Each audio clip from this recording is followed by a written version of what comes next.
Welcome to Charting New Paths from Pre-K through 12 Education, a podcast by Solution Tree. In our Reaching Summit 2024 series, we'll talk about the Summit on PLC at Work coming up in February. For this mini-series, we invite some of the keynote speakers and presenters for this event to share their experiences, their expertise, and valuable insights with you.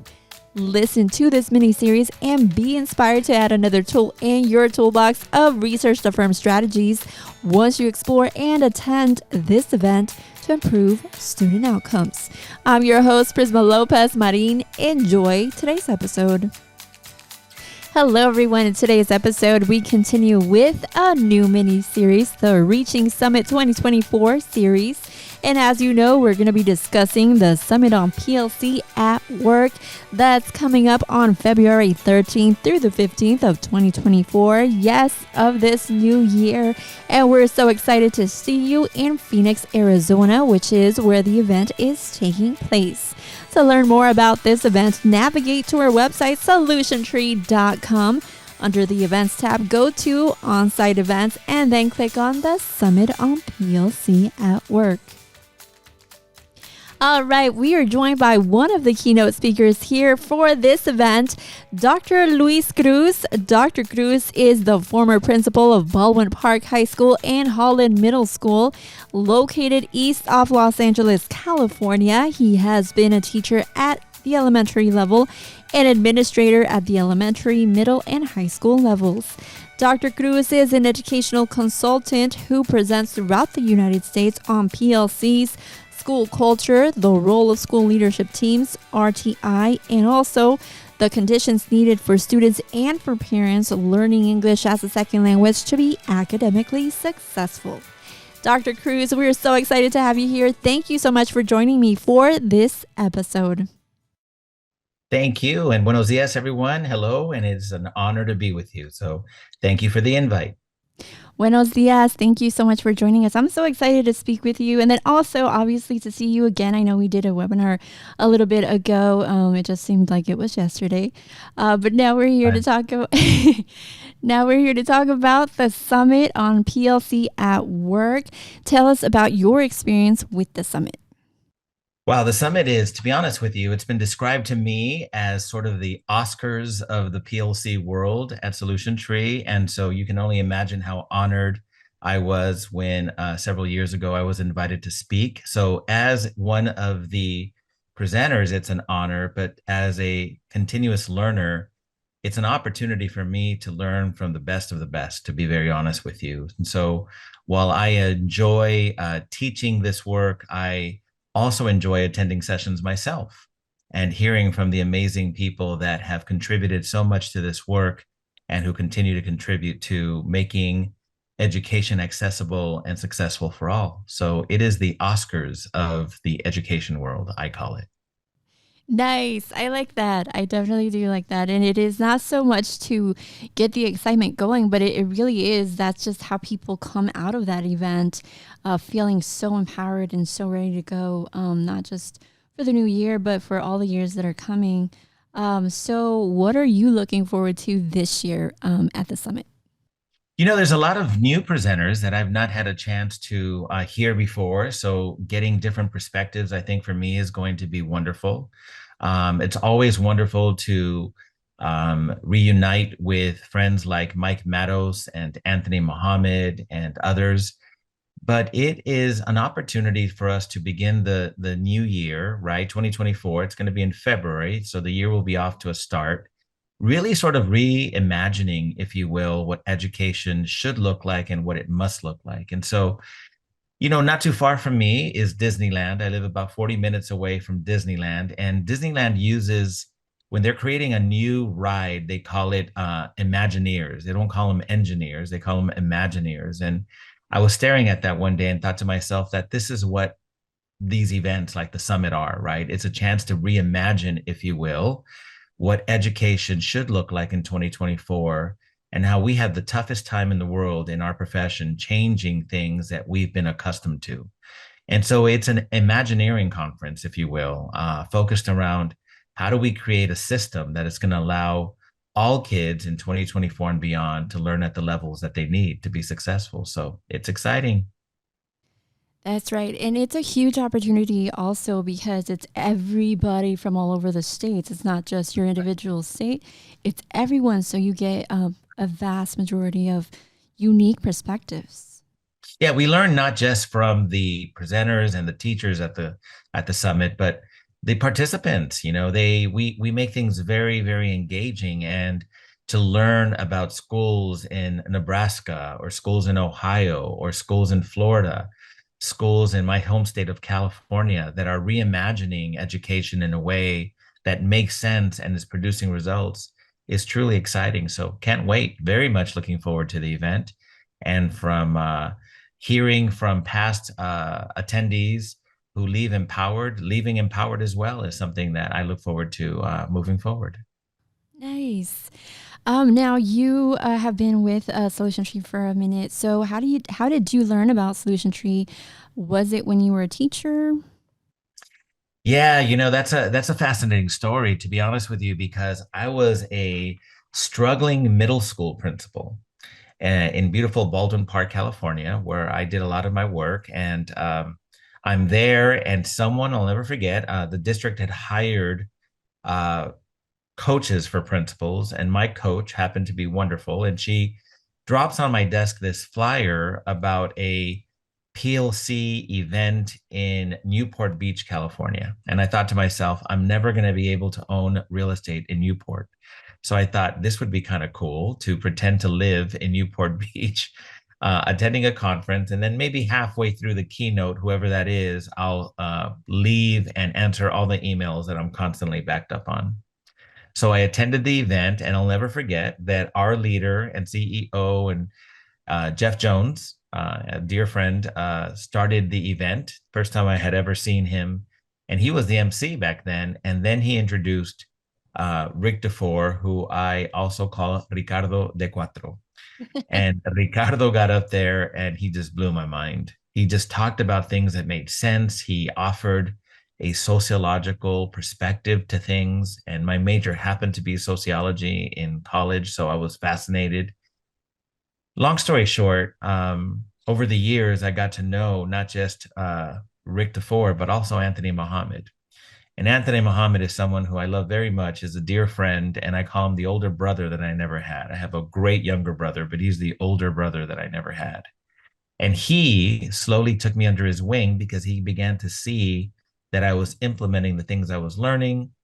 Over the years, he introduced me to the folks at Solution Tree.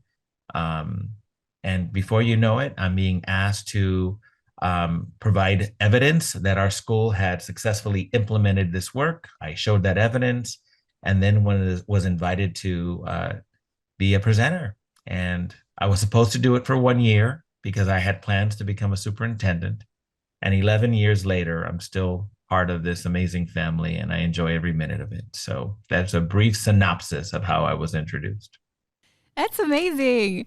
You know, Yeah. I honestly believe, like, I keep saying this in every single interview. I feel like I'm like a broken record here, but I do believe that there is a purpose to your journey, and everything happens for a reason, kind of thing, to where you had your plans, but this is a different journey that you went into.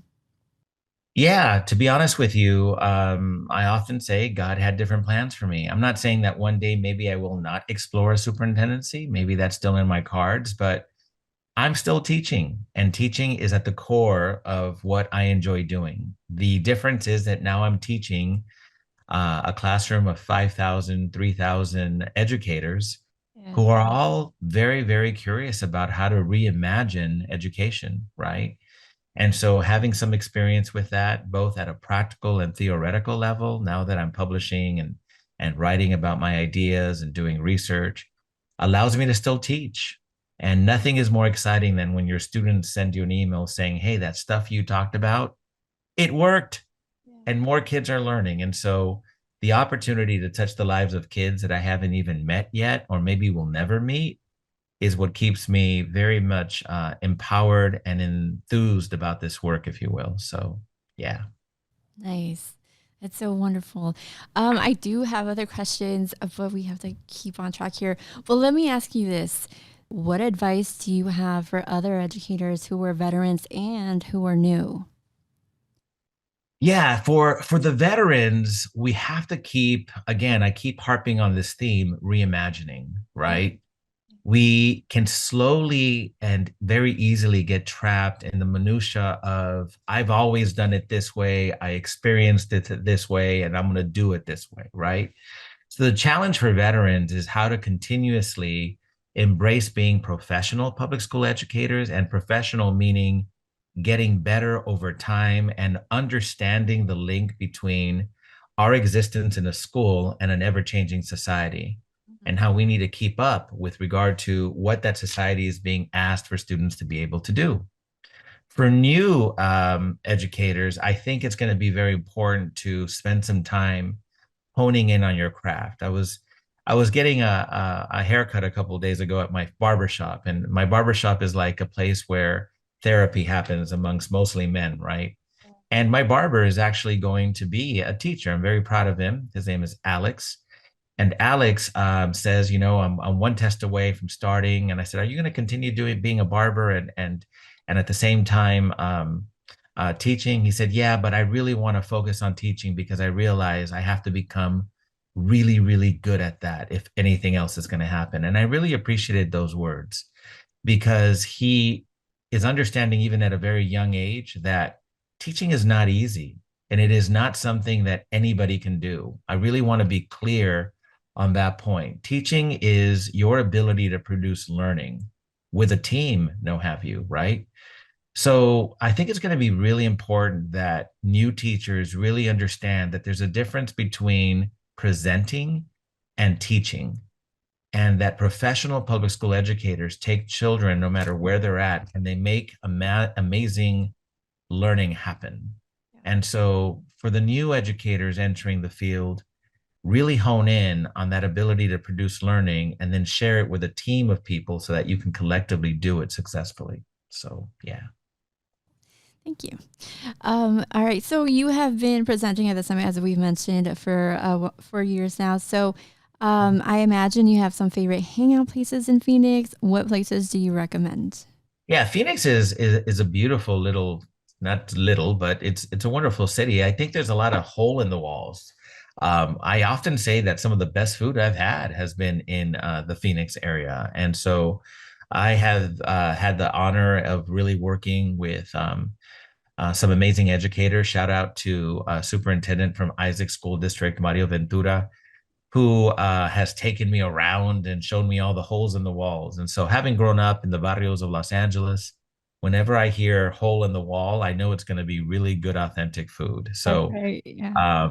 the weather is always great. The summer is a little too hot for me, but I think February is going to be amazing, especially for those folks who are experiencing like super cold weather and just want to escape a little bit.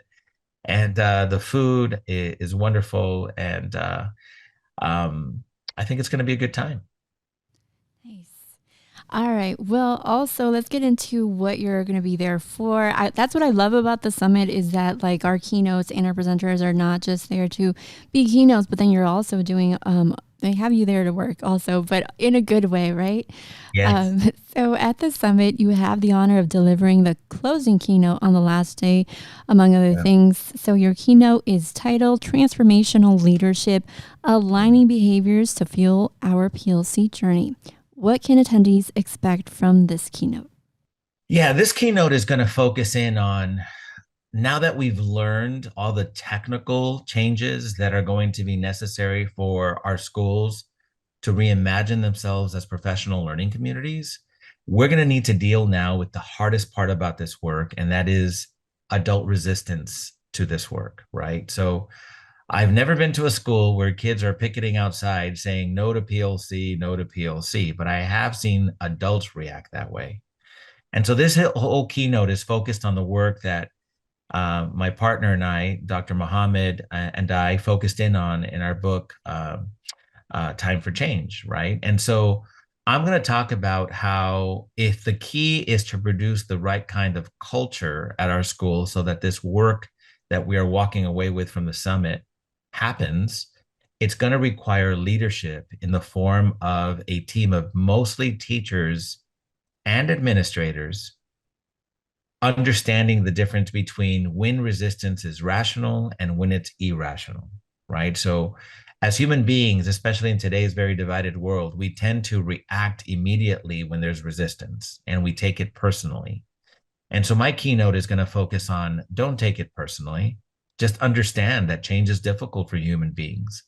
And rather than ask yourselves, why are we experiencing resistance?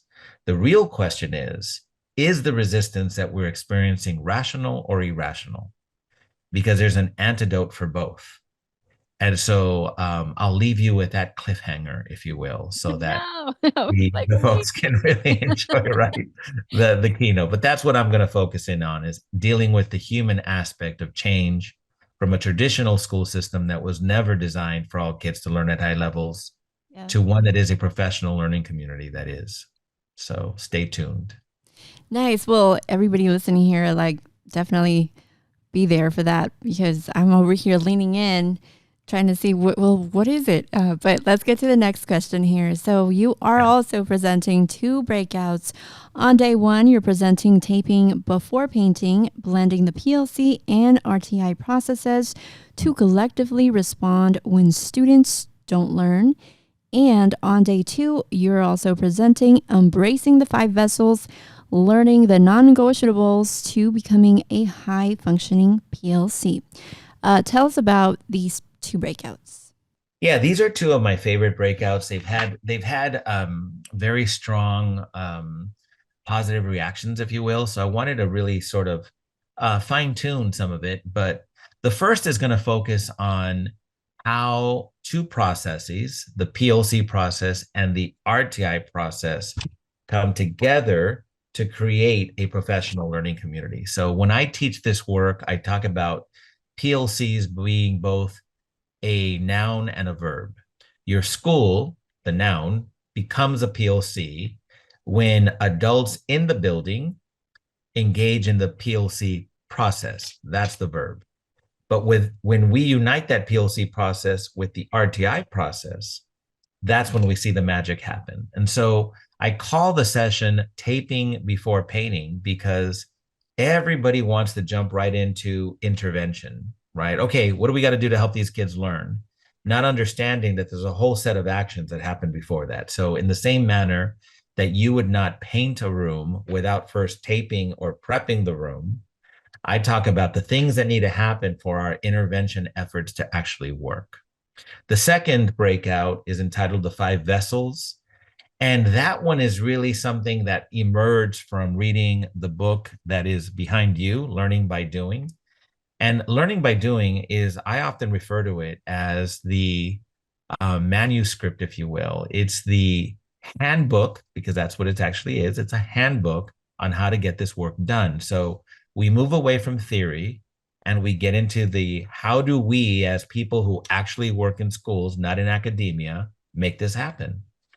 And so on pages 258, 259, and 260 of the book, there are a set of behaviors that the original architects of that work provided. And they are adult behaviors. And there are 2 columns, left column behaviors and right column behaviors. So the key for our schools to become professional learning communities is the left column behaviors have to move to the right. So in order to move all these behaviors from left to right, I came up with the idea of what if we created 5 vessels that allowed that transformation to happen, rather than focus on each one of the behaviors that I often equate to cargo containers. You're not going to move one cargo container across the Atlantic from Europe to the United States. That would be a very inefficient trading system, if you will. Then we're not just going to focus on one of those behaviors at a time. So let's develop 5 vessels that are going to allow you to move all those left column behaviors to the right. So I'm going to show people how these 5 vessels, if you master them as a school, will create the behaviors needed for your school to become a PLC. So once again, stay tuned. That's right. Nice. That's so exciting. All right, let's get into your book here. Time for Change, 4 Essential Skills for Transformational School and District Leaders, that you co-authored with Dr. Anthony Mohammed. In there, you spotlight effective organizational change as having 2 dimensions, the technical and the cultural. Can you elaborate on balancing both to enhance leadership skills? Yeah, a takeoff from Dr. Muhammad's work, right? His emphasis on school culture being a sort of prerequisite for the PLC work to take off. And so let's look at it this way, right? And he often describes it this way. So let me quote my friend and partner in this work. So technical change are the non-human changes that happen at a school, a bell schedule, curriculum, standards. But cultural change are the human aspects that we have to embrace. So my attitude, my values, my beliefs, but most importantly, my behaviors. So we make a distinction between, we're going to need both technical and cultural change to successfully produce and reimagine a system whereby it functions as a professional learning community. But how do we get adults to behave in a way that allows this to happen? And that's the premise of the book. It's, what are the needs that adults have in schools that must be met by transformational leaders? So off the bat, we make it very clear that transformational leadership is no longer synonymous with just administration. So teachers are going to have to lead. The problem is that administrative credential programs, teaching credentialing programs, do not teach us to lead people. They teach us to manage a school mostly.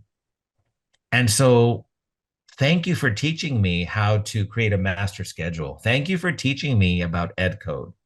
Thank you for allowing me to learn how to keep a balanced budget. Those are all important. That's how you manage a school. But I need help with the fact that our staff was introduced to research-based practices and they don't want to do it. Our staff is resisting working together. So how do I handle that? So we get more into the cultural aspect of change, right? And how do we help mindsets move from a fixed mindset to a growth mindset? And how do we deal with both rational and irrational forms of resistance? Because schools can become easily one heck of a telenovela. Yeah. And if we don't know how to manage it, if we don't know how to handle that telenovela, Yeah. then it becomes a telenovela filled with unfortunate consequences. Let me just put it that way. The most serious being kids leave our schools without the skills to be successful in life. And so for those kids stuck in poverty, another generation of poverty is their future. For those kids that have learning challenges, they continue to have learning challenges in the real world. And so we cannot allow our schools to become telenovelas. So there you go. Going back to investing in students that are raised and born and raised in poverty, and then also if that's what they're born and raised in, and then having to deal with that kind of bias in schools.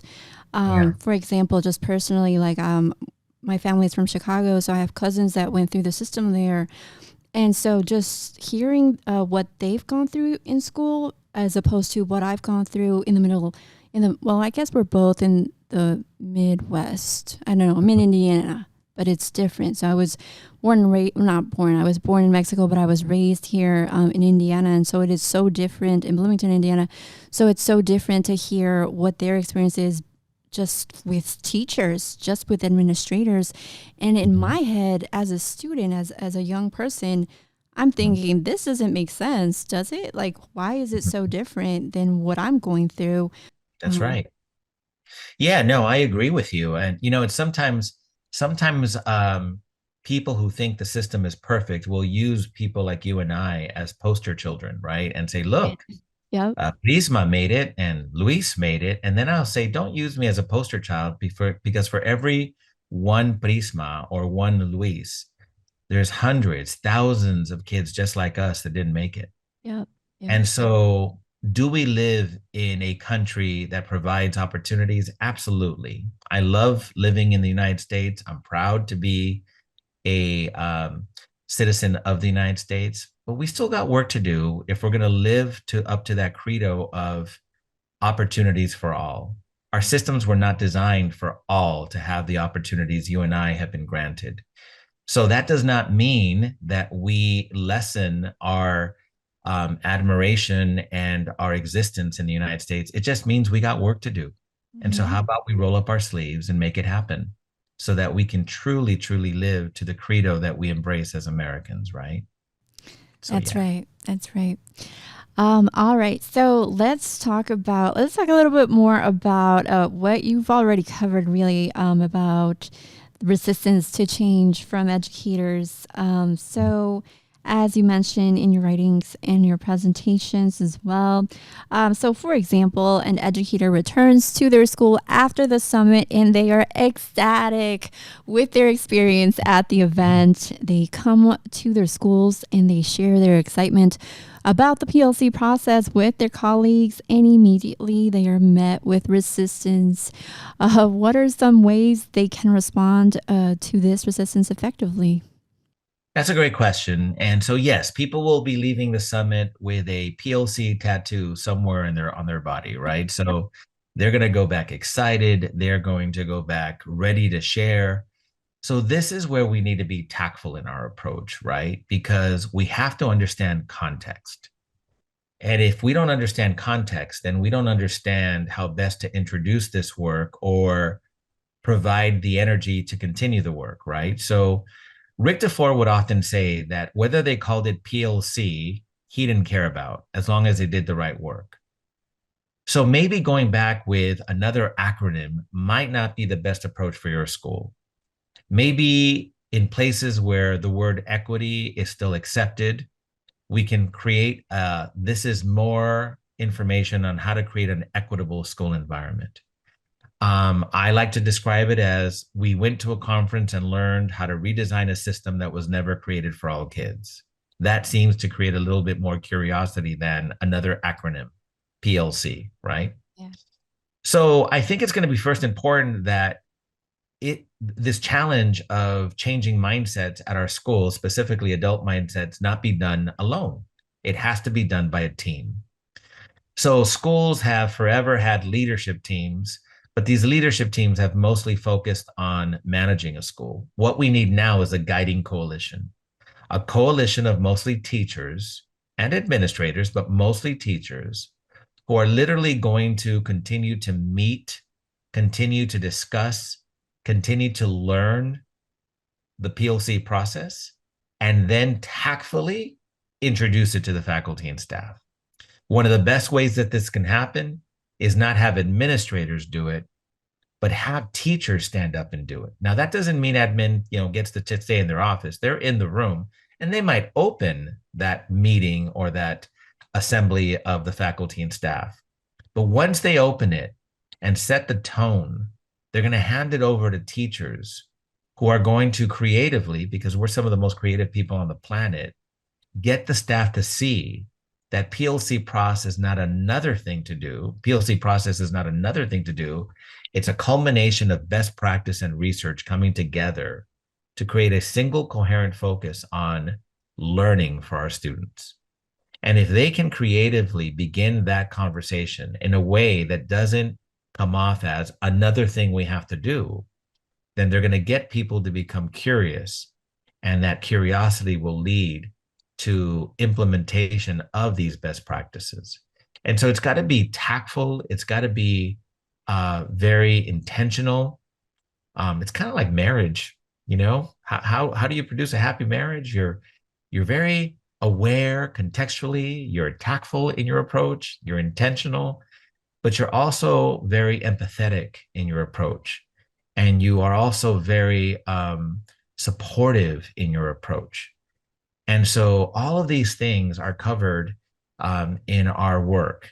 And we provide scenarios so that leaders can learn from these scenarios, real life scenarios that Dr. Muhammad and I experienced, that will allow them to sort of see the human dimension and dynamic of this work and tackle it successfully so that the technical work actually happens at our school. So, yeah.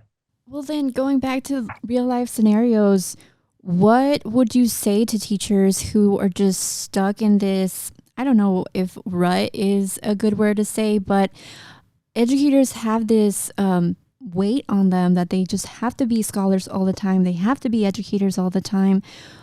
They need to be people too. So, what would you Right. say to them to just lean in into their life experiences? Yeah, I mean, to be honest with you, one of the and I say this with humility, one of the compliments that I often receive when I teach this work is my ability to include stories in the technical and theoretical work that is redesigning school systems, right? And so empathy, what I brought up early, is going to be very important. So the good news is that this is not a race, it's a marathon. So no one is going to expect people to leave the summit and by the end of the school year have everything that they've learned in place. So they've been presented with puzzle pieces, and now they have to put these puzzle pieces together to create one single coherent focus on learning. So, what puzzle piece are you going to begin with? In some schools, their culture leads them to choose puzzle pieces on this left side. Other schools are going to choose them on their right side. I'm going to pick the ones in the middle. I might have to back up a little bit and fix some of the puzzle pieces that we started with. So the only way you mess this up is you do nothing after the summit, right? You really want to mess this up, go back and do nothing. But the way you move this work forward is you can take steps back and reflect. You can move forward. You can go left. You can go right. You can go as slow as you need to go or as quickly as you think you can go. So, for those teachers that want to lead this work, start slow to go fast. Think, what does our faculty and staff need at this moment? And how can we take one of these puzzle pieces, introduce it so that enthusiasm builds, and then we build upon that leading into the next puzzle piece?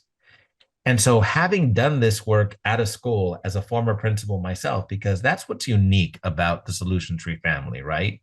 Yeah. The vast majority of us that teach this work, especially within the context of PLC and RTI, have lived the work. So we're not coming from a place of theory only, we're coming from a place of practice.